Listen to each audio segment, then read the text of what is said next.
राधे राधे, जय माता दी। मैं श्रेया किशोरी आप सभी भक्तों को रामनवमी की बहुत बहुत शुभकामनाएं। हमारे भक्ति परिवार की ओर से आप सभी भक्तों को रामनवमी की बहुत बहुत शुभकामनाएं। और जैसा कि आप सब जानते हैं कि रामनवमी का जो त्यौहार है, जो प्रभु श्री राम का जन्मदिन है, वो 17 अप्रैल को होने वाला है। और इस बार की जो रामनवमी है, प्रभु का जो जन्मोत्सव है, बड़ा ही विशेष होगा। क्यों? क्योंकि हम सब जानते हैं कि कई वर्षों से, लगातार कई वर्षों से प्रभु श्री राम का जो जन्मोत्सव है, वो हम लगातार सभी मिल कर के प्रभु जहाँ पर विराजे थे, वहाँ एक टेंट के नीचे ही प्रभु विराजमान होकर के हम सब भक्त उसी टेंट के नीचे ही प्रभु का जन्मोत्सव मनाते थे, बड़े ही दुख के साथ। परंतु इस बार जो रामनवमी है, प्रभु का जन्मोत्सव है, वो बड़ा ही विशेष होगा। क्यों? क्योंकि हमारे जो माननीय प्रधानमंत्री श्री नरेंद्र मोदी जी के अकथ प्रयासों के पश्चात ये शुभ अवसर आया है कि प्रभु इस बार उत्सव है वो एक टेंट में नहीं, अपितु अपने राजमहल में ही मनाएंगे। इसलिए इस बार की जो रामनवमी है बड़ी ही विशेष होगी। और सुना भी है ऐसा कि इस बार स्वयं जो सूर्य हैं, भगवान श्री राम का जो मर्यादा पुरुषोत्तम प्रभु श्री राम है, उनका तिलक करेंगे। और भी बड़ी ही विशेष सी बातें हैं जो आप सबको इस रामनवमी में सुनने में और देखने में हम सबको प्राप्त होंगे। और जैसा कि हम सब जानते ही हैं कि प्रभु श्री राम का जो अवतार हुआ था वो त्रेता युग में हुआ था।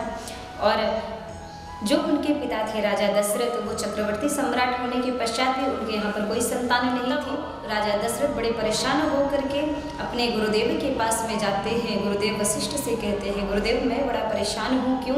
क्योंकि मुझे कोई संतान नहीं प्राप्त हुई है अब तक, इसलिए आप मुझे संतान प्राप्त हो इसका कोई उपाय करें। तब वशिष्ठ जी महाराज ने कहा कि पुत्र कामेष्टि यज्ञ करो, उस पुत्र कामेष्टि यज्ञ करने से तुम्हें संतान अवश्य प्राप्त होगी। तब श्रृंगी ऋषि को बुलाया है और श्रृंगी ऋषि को बुला करके एक पुत्र कामेष्टि यज्ञ करवाया है। और उस यज्ञ से प्रसन्न होकर के अग्नि देवता स्वयं प्रकट होते हैं और हाथ में चरु का पात्र लेकर के प्रकट होकर के राजा दशरथ को प्रदान किया और कहा, राजन ये चरु ले जाकर के अपनी जो पत्नियां हैं उन सभी को खिला देना, और इनके इस चरु को खाने से, इस खीर को खाने से तुम्हारी जो पत्नियां हैं वो गर्भवती होगी और तुम्हें संतान का जो सुख है वो प्राप्त होगा। और कालांतर में हम सब देखते हैं कि महाराज धीरे धीरे सनी सनी जैसे जैसे समय बीता, उसी प्रकार से जो तीनों रानियां हैं गर्भवती हुई उस चरु को खाने से। और वो समय नज़दीक आया है जब प्रभु श्री राम हुए और जो भगवान विष्णु के ही अंश प्रभु श्री राम के रूप में मैया कौशल्या के गर्भ से प्रभु का प्रादुर्भाव हुआ। और जब प्रभु का प्रादुर्भाव हुआ, शास्त्रों में वर्णन आता है प्रभु श्री राम का जन्म। और श्री तुलसीदास जी महाराज ने भी श्री रामायण में लिखा है, रामायण जी में लिखा है कि प्रभु श्री राम का जो जन्म है चैत्र शुक्ल नवमी के दिन हुआ था और दोपहर को 12 बजे अभिजीत मुहूर्त में। इसीलिए इस दिन की बड़ी ही महत्वता है। इस दिन को हम सब बड़े ही प्रेम से मनाते हैं। और तभी प्रभु श्री राम अपने चारों भाइयों के साथ प्रकट होते हैं, मैया कौशल्या के आंगन में, मैया सुमित्रा के आंगन में और मैया कैकेयी के आंगन में। इसी प्रकार से जो रामनवमी है, रामनवमी की अनेकानेक कथाएं मिलती हैं, अनेकानेक प्रकार से इसका वर्णन भी शास्त्रों में सुना जाता है, मिलता है, पढ़ा भी जाता है। प्रभु श्री राम का जो उद्देश्य था वो उद्देश्य मात्र एक ही था कि किस प्रकार से अधर्म पर धर्म की विजय हो। और यही कारण है प्रभु ने वो स्थापित भी किया।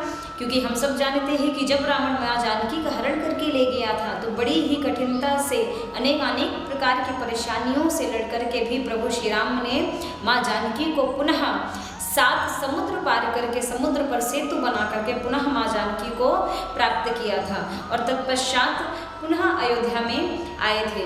इसलिए हम सब जानते हैं कि राम कोई एक व्यक्ति नहीं है, वो भारत की आत्मा है, वो हमारे देश की आत्मा है। और हर बालक में आज भी प्रभु श्री राम विराजमान है। केवल हमारी नजरें ऐसी होनी चाहिए, केवल देखना चाहिए। क्योंकि कहा भी जाता है कि कण कण में प्रभु श्री राम का वास है। सीय राम मैं सब जग जाने, करहूँ प्रणाम जोर जग पानी।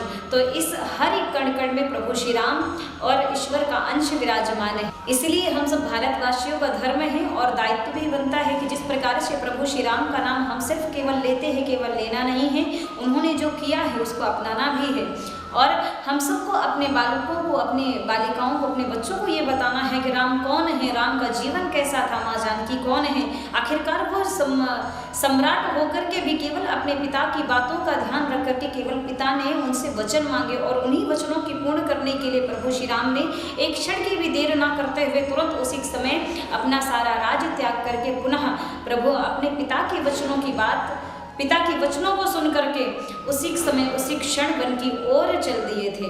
तो कहने का तात्पर्य है कि हम सबका भी दायित्व बनता है कि जो हमारे माता पिता हैं हम सब उनकी बातों का अनुमोदन करें। और यदि राम हैं तो आप भी यदि लक्ष्मण बन जाए। कहने का तात्पर्य है, कहा भी जाता है कि हर घर में आज भी राम विराजमान है, बशर्ते बात ये होती है कि आप भी भाई भरत बन करके ये कह दे कि नहीं नहीं मुझे कुछ नहीं चाहिए, जो भी है मेरे बड़े भाई को दे दो, मुझे कुछ भी नहीं चाहिए। परंतु ये बात नहीं आ पाती है। क्यों? क्योंकि हम सब अपने बच्चों को ये बताते ही नहीं हैं, ये समझाते ही नहीं हैं कि राम कौन है।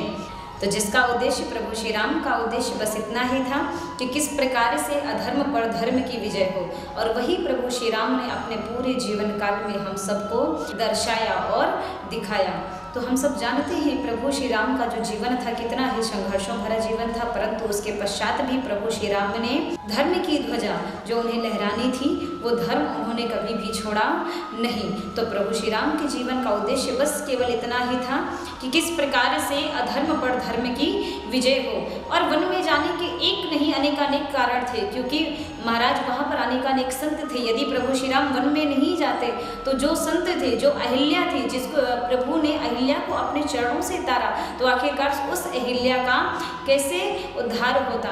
जो माँ सबरी कई कई वर्षों से प्रभु श्री राम की प्रतीक्षा में बैठी थी, तो आखिरकार उस सबरी माँ का उद्धार कैसे होता, प्रभु श्री राम उनसे कैसे मिल पाते। तो केवल एक कारण नहीं था, अनेकानेक कारण थे, और विशेष कारण यही था कि प्रभु श्री राम किस प्रकार से रावण के अत्याचारों से सभी को मुक्त करें। और इसीलिए हम सबको प्रभु श्री राम का नाम लेने में गर्व होना चाहिए, और गर्व से कहना चाहिए कि हम सब उस देश में रहते हैं जहाँ पर प्रभु श्री राम ने अपने पिता की बातों का इतना अनुमोदन किया कि अपना संपूर्ण राज्य अपने सिर्फ एक बात के पीछे त्याग करके पुनः वन की ओर निकल जाता है बिना कुछ सोचे समझे, और माँ जानकी को सत सत नमन।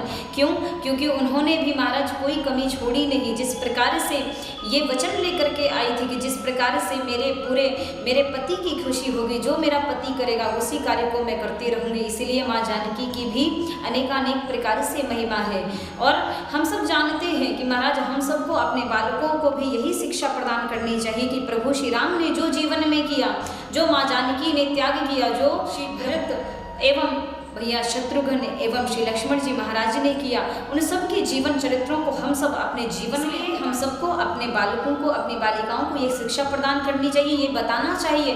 अरे पढ़ाई अच्छी बात है, हम सब अपने बच्चों को अनेकानेक ऊंचे ऊंचे बड़े बड़े विद्यालयों में पढ़ाएं, परंतु विद्यालयों में कभी भी हमारे संस्कार के बारे में बताया नहीं जाता। वहाँ पर ये नहीं बताया जाता है कि राम कौन है। ये तो आपको अपने घर में ही उन्हें संस्कार देने पड़ेंगे, ये आपको उन्हें बताना पड़ेगा। ये कोई फेस्टिवल नहीं होता है कि मात्र एक दिन के लिए आया, नहीं नहीं, राम का पूरा जीवन है इसमें। और राम को समझना आसान सी बात नहीं है, उनको समझ पाना बड़ा ही कठिन है।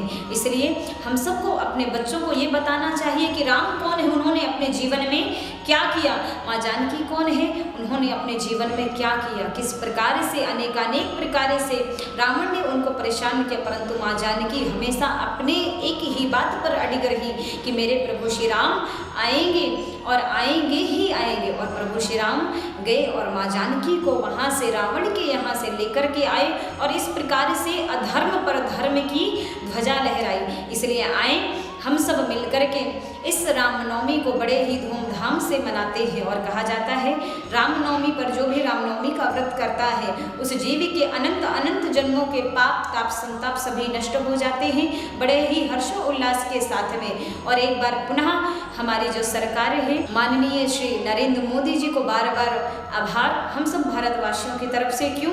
क्योंकि उनके अकथ प्रयासों के द्वारा जो असंभव था वो उन्होंने संभव करके दिखाया है। प्रभु श्री राम को उनकी राजमहल, उनका घर वापस दिलाया है। और माननीय श्री नरेंद्र मोदी जी को हम सब भारतवासियों की तरफ से बहुत बहुत धन्यवाद, जो उन्होंने इतना शुभ इतना सुंदर अवसर प्रदान किया। क्यों? क्योंकि जो असंभव था उसे संभव करके दिखाया है। इसी प्रकार से आप सभी को हमारे भक्ति पंथ परिवार की ओर से रामनवमी की बहुत बहुत शुभकामनाएं। और आए बड़े प्रेम से बड़े भाव से प्रभु श्री राम को सत सत नमन करते हुए, उनके चरित्रों को गाते हुए, उनके जो चरित्र हैं, जो उनके कार्य हैं, उनको अपने जीवन में उतारते हुए प्रभु श्री राम को निरंतर ही उनके चरणों में उनका आश्रय प्राप्त करते हुए सभी बड़े प्रेम से बड़े भाव से रामनवमी का व्रत रखेंगे और प्रभु श्री राम का पूजन करेंगे। बोले सियावर रामचंद्र की